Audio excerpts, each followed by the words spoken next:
Hey guys, welcome back. I just thought I'd pop in real quick before I go to work and do a short little haul video. Just some stuff I've got in the last few weeks. Just a little bit of everything here. Nothing world shaking or anything like that, but just some stuff I enjoy. Uh, I know there are some of you that read this magazine. I'm going to show and collect it. I know my buddy Steve, Charlton66, and I know there's probably a couple other guys that read this, but this is really back issue magazine by Tomorrow's.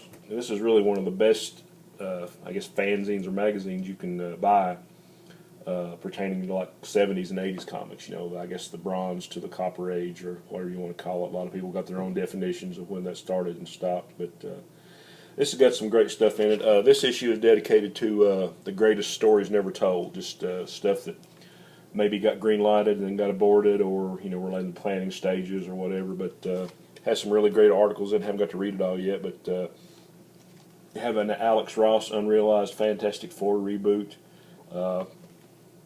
Batman and John Sable team up that was supposed to have been X-Men and Cerebus.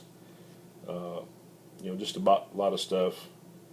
But it has some unpublished art by a lot of great, Silver and Bronze Age artists: John Cowan, Dave Cochran, Gene Ha, Mike Metzer, which is one of my favorites.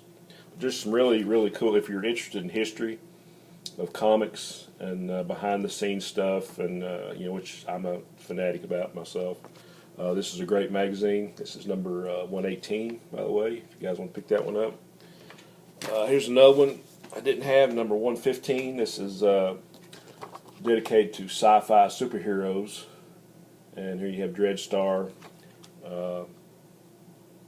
Anybody remember the old Blue Starman from the first issue special back in the 70s? Conway, Mike Vosberg, Levitt and Ditko Starman, Jim, Son of Saturn, Gene Colan. Just all kinds of great art and interviews. So number 115. And this is a magazine I've been wanting to get back into, just because I'm a big Kirby fan, and this is and I always loved Kirby's sci-fi and monster stories. Like I guess in the pre-hero days, before Fantastic Four and all that came along.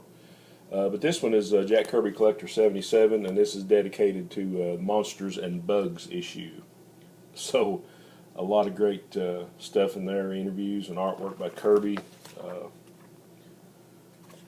A lot of these old stories from Strange Tales and Tales of Suspense and Tales to Astonish.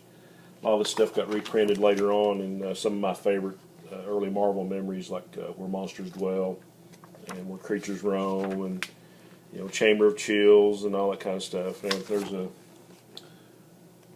Where Creatures Roam down there, Van Doom. Just a lot of great stuff. There's some of Jack Kirby's pencils.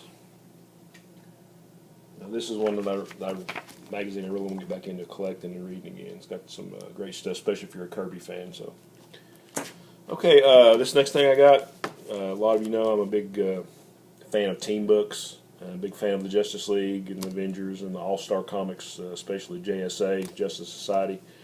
And I found a nice little hardcover, and I've got all these books in the original, but it's kind of nice, excuse me, because, All-Star Comics was like one of the first titles that featured the JSA when they started it back up, like I guess in '76. But this reprints that original run from the '70s of All-Star Comics, I think 58 to 74. It reprints the DC Special Secret Origin. If you guys remember that, number 29 had that great Neil Adams cover. And it reprints the issues that they were in Adventure Comics when Adventure Comics went to dollar size, like it was 461 to 466. But this has got a lot of great reprints. And I was always a fan of the little heads on the side and all that. But it reprints, the cover, excuse me, The Death of Batman, a great Jim Apparel cover, but all those great stories from the 70s. A lot of great art by Joe Staton, Wally Wood. Just a real good read, especially if you're a fan of All-Star Comics and the JSA like I am. Okay, got some Sorry guys, something hung in my throat here.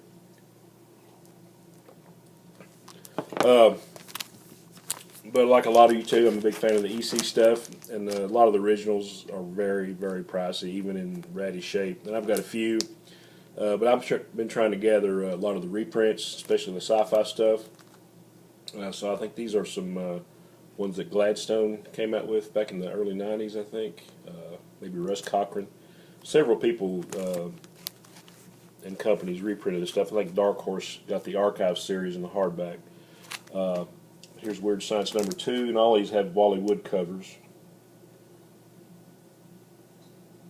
So some great stuff there. And number 3, another Wally Wood cover. Just look at the detail in that. You know, Woody was a master of sci-fi. And number 4, I really like this one. This cover. More Wally Wood, Weird Science number 4. Okay, the rest of these are just a couple of these are upgrades. A couple I didn't have. I'm trying to complete my Submariner run. Now this is one that I wanted to upgrade because mine is in pretty ratty shape. I just love the cover, and these aren't hard to find, and they're not that pricey at all. I guess unless you want a near mint copy, but. Go Savage Submariner number 69 with a Spider-Man cover. And I got a really good deal on these, and these are really nice shape. Number 70. Wasn't a big fan of this costume. I like Submariner, so. Number 71.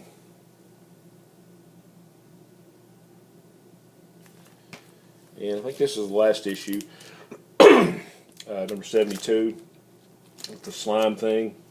And I've seen several videos, talking about this, and I guess Aquaman 56 maybe, sort of like an unofficial Marvel DC crossover, because the writer of Aquaman at the time, Steve Skates or Skeets, I still don't know how to pronounce his last name, but he was the scripter, if that's a word, of that story.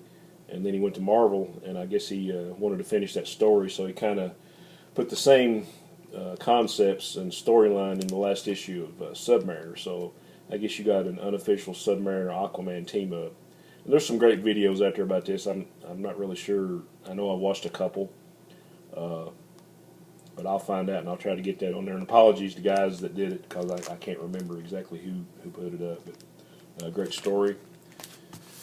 And the last one I got, I think I might have saw this on one of After Comics videos with Buddy Allen. He was showing some Rawhide Kid or maybe some giant size stuff. But I saw this, and I didn't have this in the collection. I just love this cover. Pretty sure this is Herb Trimpe, but this is Rawhide Kid King Size Special number 1. I'm a big fan of the square bound books, so this is really excited to get this one. Great cover. Alright guys, like I say, not a lot of world-shaking stuff there, but just stuff I enjoy, and stuff that you guys might want to check out later on. But anyway, thanks everybody for tuning in and commenting, and I still need to get back with you guys on some comments you left on my last video, but I will be doing that, and I hope everybody's having a great week. Onward and upward.